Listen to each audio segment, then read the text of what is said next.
दोस्तों तो कल के दिन डिफरेंट टेक्नोलॉजीज आईपीओ क्लोज होने वाला है। तो जानेंगे कि आईपीओ डे 2 में कितना सब्सक्राइब हुआ है, प्रीमियम किस प्राइस के ऊपर ट्रेड कर रहा है, इससे कितना प्रॉफिट हो सकता है और इसमें फाइनल डिसीजन क्या होना चाहिए। इसके अलावा अवाना इलेक्ट्रो सिस्टम आईपीओ और नर्मदेश ब्रास आईपीओ के भी सब्सक्रिप्शन फिगर को देखेंगे कि आईपीओ डे 1 में कितना सब्सक्राइब हुआ है। तो चलिए वीडियो को शुरू करते हैं। लेकिन इससे पहले कि मैं वीडियो को शुरू करूं, अगर आप इस चैनल पर पहली बार विजिट कर रहे हैं या फिर आपने चैनल अब तक सब्सक्राइब नहीं किया है तो चैनल को सब्सक्राइब कर लें और वीडियो को भी लाइक कर दें।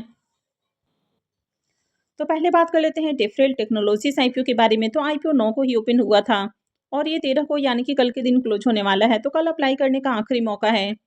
आईपीओ की लिस्टिंग 16 जनवरी को होने वाली है। फेस वैल्यू 10 रुपये पर शेयर है। बुकिंग प्राइस 74 है और आईपीओ में 1600 शेयर्स का लॉट रखा गया है। आईपीओ 14 करोड़ का है, जिसमें 0.69 करोड़ का पोर्शन मार्केट मेकर के लिए है। निकुंज स्टॉक ब्रोकर इसका मार्केट मेकर है और 13 करोड़ का पोर्शन करीब पब्लिक के लिए है। पूरा का पूरा आईपीओ फ्रेश इशू का आईपीओ है। ये सिमी आईपीओ है। कंपनी बीएसई सिमी के ऊपर लिस्ट होने वाली है।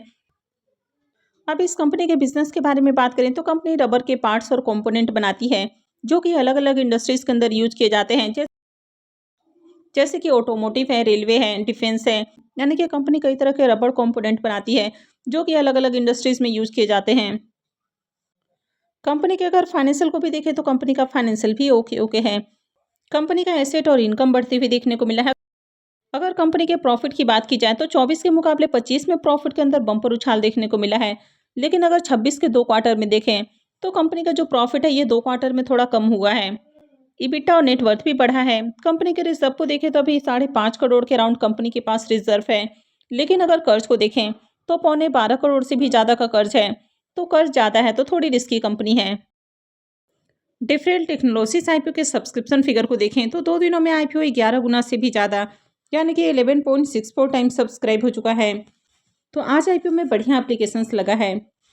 हालांकि अब तक क्यूआईबीज की ओर से एक भी एप्लीकेशंस नहीं है, तो ये इसमें एक बड़ा नेगेटिव है कि क्यूआईबीज की ओर से अब तक इसमें डिमांड देखने को नहीं मिल रही है।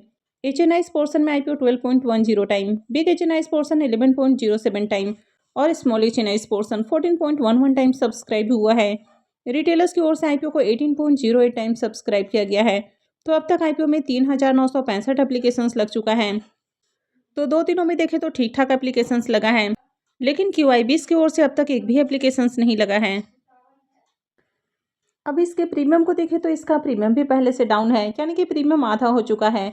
तो मॉर्निंग में प्रीमियम जहां 16 रुपये के ऊपर ट्रेड कर रहा था, अभी ये 8 रुपये के ऊपर देखने को मिल रहा। आईपीओ में 1600 शेयर्स का लॉट है, तो 2 लॉट से 25,600 रुपये करीब प्रॉफिट की उम्मीद है। इसके प्रीमियम को देखें तो इसका प्रीमियम 11% के राउंड ट्रेड कर रहा है, तो ज़्यादा अट्रैक्टिव प्रीमियम नहीं है। आईपीओ में देखें तो ठीक ठाक एप्लीकेशंस लगा है, लेकिन क्यूआईबीज की ओर से अब तक डिमांड देखने को नहीं मिल रही है, तो ये इसमें एक बड़ा नेगेटिव है। और जिस तरह से प्रीमियम में गिरावट देखने को मिल रही है, तो आईपीओ में अप्लाई करना रिस्की भी हो सकता है। तो अप्लाई करना है नहीं करना है ये पूरी तरह से आपको अपना डिसीजन होना चाहिए। कभी भी आईपीओ में अप्लाई करने से पहले अपने रिस्क रिवॉर्ड को जरूर कैलकुलेट करना चाहिए। इस सेमी आईपीओ 20% डिस्काउंट के साथ लिस्ट होते हैं, तो कम से कम 20% का प्रीमियम हो तभी अप्लाई करने के बारे में सोचना चाहिए। हालांकि किसी एक पॉइंट ऑफ बेसिस के ऊपर आईपीओ में अप्लाई नहीं किया जाता है, ओवरऑल आईपीओ को देखा जाता है। तो ओवरऑल देखा जाए तो बहुत अच्छी डिमांड नहीं है। नेक्स्ट आईपीओ है अवाना इलेक्ट्रो सिस्टम आईपीओ। यह आईपीओ आज से ही ओपन हुआ है और 14 को क्लोज होने वाला है। आईपीओ की लिस्टिंग 19 जनवरी को होने वाली है। फेस वैल्यू 10 रुपये पर शेयर है। बुकिंग प्राइस 59 है और आईपीओ में 2000 शेयर्स का लॉट रखा गया है। आईपीओ 35 करोड़ का है, जिसमें 2 करोड़ का पोर्शन मार्केट मेकर के लिए है। स्नानी स्टॉक ब्रोकर इसका मार्केट मेकर है। 29 करोड़ का पोर्शन फ्रेश इशू के लिए रखा गया है और 5 करोड़ का ऑफर फॉर सेल है। तो चलिए देख लेते हैं कि आईपीओ डे 1 में कितना सब्सक्राइब हुआ है। इसके डे 1 के सब्सक्रिप्शन फिगर को देखें तो पहले दिन आईपीओ 2.5 गुना से भी ज़्यादा यानी कि 2.58 टाइम्स सब्सक्राइब हुआ। क्यूआईबीज की ओर से एक भी एप्लीकेशंस नहीं लगा है। एचएनआईज पोर्शन में IPO 2.85 time, big HNIs portion 2.56 time और small HNIs portion 3.42 time subscribe हुआ है। रिटेलर्स की ओर से आईपीओ को 3.92 टाइम सब्सक्राइब किया गया है। तो डे 1 में 2172 एप्लीकेशंस लगा है, यानी कि पहले दिन ही देखें तो अच्छी डिमांड है। और इस आईपीओ के प्रीमियम को देखें तो इसके प्रीमियम में भी शानदार उछाल देखने को मिल रहा। तो प्रीमियम अभी 16 रुपये के ऊपर ट्रेड कर रहा। आईपीओ में 2000 शेयर्स का लॉट है। 2 लॉट से 64,000 रुपये करीब प्रॉफिट की उम्मीद है। प्रीमियम को देखें तो प्रीमियम 27% के राउंड ट्रेड कर रहा है, तो बढ़िया प्रीमियम है। हालांकि बहुत हाई प्रीमियम नहीं है, फिर भी डिसेंट प्रीमियम है। आईपीओ में देखें तो बढ़िया एप्लीकेशंस भी लगा है, तो अगर आगे इसमें डिमांड बनी रहती है उसके बाद ही कोई भी डिसीजन लेना है। नेक्स्ट आईपीओ है नर्मदे स्प्रास इंडस्ट्री आईपीओ। ये आईपीओ भी आज ही ओपन हुआ है और ये 15 को क्लोज होगा। आईपीओ की लिस्टिंग 20 जनवरी को होने वाली है। फेस वैल्यू 10 रुपये पर शेयर है।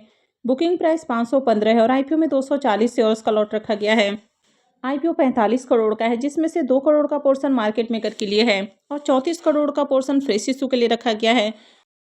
9 करोड़ का पोर्शन ऑफर फॉर सेल होने वाला है। ये सिमी आईपीओ है, कंपनी बीएसई सिमी के ऊपर लिस्ट होने वाली है। तो चलिए देख लेते हैं कि आईपीओ पहले दिन कितना सब्सक्राइब हुआ है।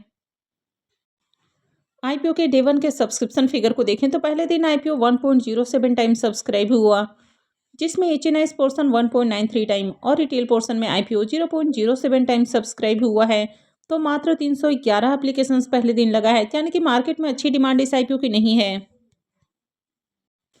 और इस आईपीओ का अब तक ग्रे मार्केट में प्रीमियम भी देखने को नहीं मिल रहा है, तो इस तरह के आईपीओ काफ़ी रिस्की हो सकते हैं। मार्केट में भी देखें तो आईपीओ की डिमांड नहीं है और ग्रे मार्केट में प्रीमियम भी अब तक ओपन नहीं हुआ है। और वैसे भी ये सेमी आईपीओ बहुत रिस्की होते हैं, तो कहीं भी अप्लाई करने से पहले अपने रिस्क रिवॉर्ड को कैलकुलेट करें, अपने फाइनेंशियल एडवाइजर से कंसल्ट करें और उसके बाद ही कोई भी डिसीजन बनाएं।